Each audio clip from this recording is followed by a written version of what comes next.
that good? That works. Okay.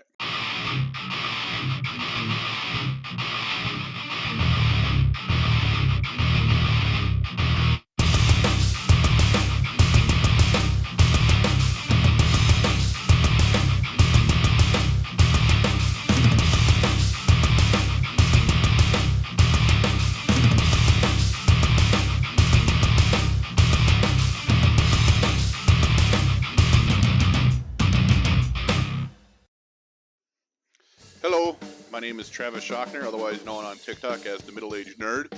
I have no professional cooking experience and I've never been formally trained in any cooking. However, today I am going to show you how to make some finger-friendly gamer grub using a pack of pre-made croissant rolls that still need to be cooked, hamburger, a pack of pre-cut up fajita mix, a can of beans, and your choice of either Italian or Mexican seasoning. Step number one, you chop up the fajita mix. Since it's already chopped coarsely, you just want to chop it down so it's an even finer cut. So that way it's easier to cook down and it will fit inside the croissant a little bit better. Alright, so I have my griddle set on high, and then all I'm going to do is add some butter. And what I'm going to do is I'm going to cook down or steam out the vegetables. That way, most of the moisture is out of them when they go into the croissant. Otherwise, you'll have bubbling over inside the croissant and the dough won't cook. All right, once the vegetables are really cooking down, you want to start adding in your beans because... Stop yelling! Because beans actually take the longest to cook.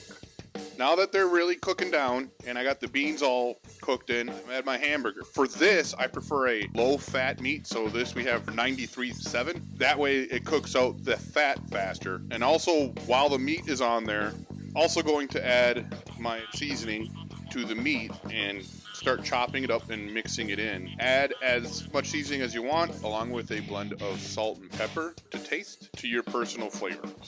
So now my meat is nice and brown, vegetables are all cooked down. We're going to scoop this into a bowl and let it cool down a bit. If you're in a rush, the best thing to do is just throw it in the fridge for like 10-15 minutes. Do it while you're preparing your next step. Alright, so the next thing to remember about the croissant rolls is that they're pre-perforated. So be careful when you're taking them out. And you want to make them into squares, but they're perforated into triangles. So you're going to be unrolling them carefully and then adjusting them so that way you get your rectangle-ish square. Now that the mix is cooled down, you're going to add a spoonful or two onto each square. And then the trick here, you can be as messy as you want, but you want to make it so that you seal it up into a nice little ball. This is where my lack of training shines. Now you don't want these sealed up too tight because you want, if there's any extra moisture or anything, you want it to be able to steam out of the croissant. Because you browned it, your meat should already be mostly done and will finish cooking in the oven. Then throw it in the oven. Your oven temperatures and times are going to be controlled by your croissant packaging. So it has been 10 minutes. And here we go. Now a trick with these is that you want to have them off the pan while they're hot, because that's the easiest time to get them off.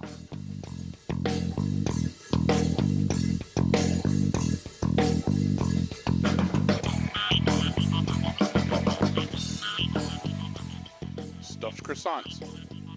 Baron! Try it.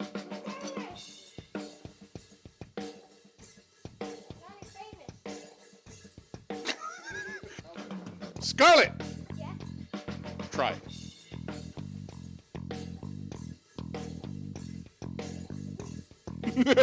A little hot?